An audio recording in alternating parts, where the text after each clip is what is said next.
Hi again. Hope y'all had a good week, or at least a good book to escape into. So it's been, well, I'd like to say we got a snowstorm, but all we got was a bunch of ice after a, terribly, deathly sunny, almost springtime weather start to the week. So today, it's a good day to curl up with your favorite hot beverage and a good book. And I might be able to help you with that. I don't think it'll be your new favorite, but it is worth, the read. It's not a new author. I already told you about his second book. This is one where I started off with the third book in the series, liked it enough to go back to the first two, and now I'm, finished off the fourth one, where today it will be another Matthew Reilly novel, Four Legendary Kingdoms. And he keeps the theme of the cosmos are trying to kill us, and the bad guys are ridiculously stupid. They'd rather the whole world die than somebody other than them get to be the hero. But, that's kind of where the similarities to this book and the rest of the series end. So for this one, we already had the sun try to kill us, which every, pale as all get out under the freckles Ginger can tell you, no big surprise there. Failed. Its evil twin, the dark sun, tried to whack us for, 2 books. And the cosmos just really want to destroy the world. I don't know what we did to tick them off, but they've got it out for us. And this time, the evil cosmos is really not that surprising if you know, your Greek or Marvel history, because now it's the Hydra galaxy trying to off us. And if that's not bad enough, the symbol for the Hydra galaxy is a stylized swastika, so we know it's bad.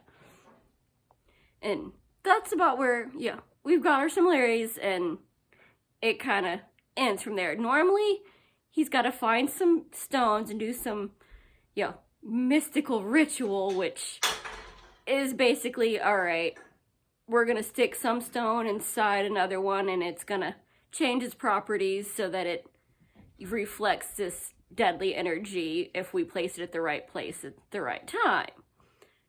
No. There are no running around the globe following ancient clues and myths to find these stones and do these tasks in the right time. No.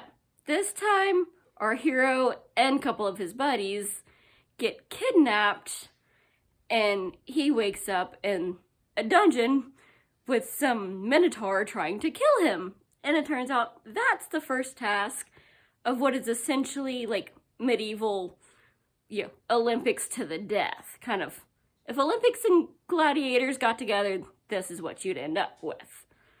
And it's being held by the 4 legendary kingdoms. Earth, we've got our sky, sea, land, and the underworld. And sadly enough, by the end of this, you're rooting for the guy that calls himself Hades, Lord of the Underworld. Because the rest of the princes are just that terrible. Like, we literally have a guy at one point saying, these contestants should be glad to get to die in front of us. What else are these worthless peasants ever going to do with their lives? Yeah, those are supposed to be, the guys that are running the world. Like, they brag that, we assassinated Hitler we propped up Hitler and had to assassinate JFK and Lincoln. They're responsible for all the bad things in the world. Think the evil Illuminati within the Illuminati is kind of what these guys think they are. So they kidnap our Jack West and a couple of his buddies and a bunch of other, characters. Some from another series by Matthew Reilly and some just here for the book. And they all have to go through various trials to win these stones. Because this is one of the problems I have with this book. Normally you have to suspend your belief a little bit and accept that the bad guys are stupid.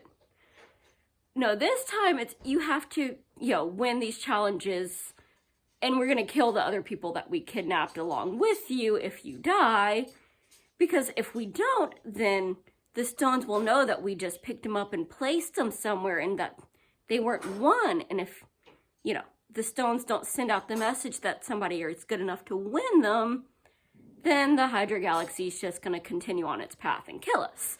We have to prove that we're good enough by, killing other people to prove these stones. We're worthy. Emit your signal and save us. But the challenges themselves are fun, especially once you pick up on that they have a very, ancient history.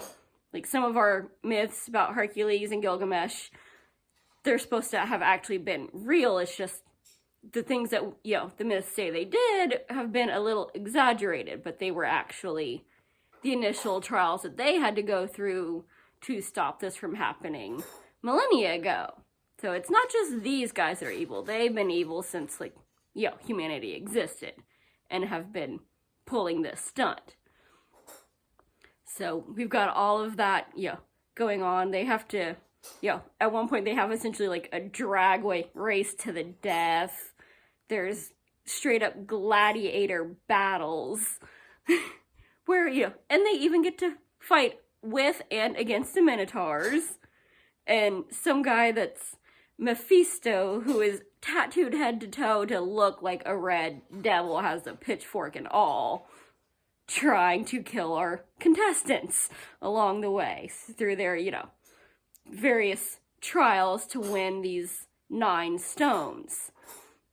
And it's supposed to be one, except for one of the contestants, which again proves that this is ridiculous. The stones magically know that they've been won, except for they're not really being won. Because part of the gladiator finish to this is you've got to fight to the death, and some of these creatures of the underworld are supposed to go, haha, we're actually going to try to kill all of y'all. To hell with the world, we're going to kill the champions to prove that we're the best. Again, stupid. Except for one of the contestants is Hades' son, and they're not going to kill their boss's son. So, again, is it really fair, and did he really win if the, folks that are supposed to be trying to kill everybody are actually fighting for him and avoiding hurting him? Not to mention, he cheats and has sewn stuff into under the skin of his fists to give him an extra cheating advantage. So, not exactly proving his point and playing game by the rules set down by the author. But it is fun to see, our heroes slowly figure out how this game is being played and how to manipulate the system, and even make friends with some of the other characters and form alliances. And there's a little background going on because his hostages are his pilot buddy, his adoptive daughter, and, her best friend. That we've seen this coming forever because it's been a few years. They're not little kids anymore. When we left off on the last book, they were still little preteens, and now they're off at college and trying to pretend that, we haven't figured out that they were going to hook up at some point.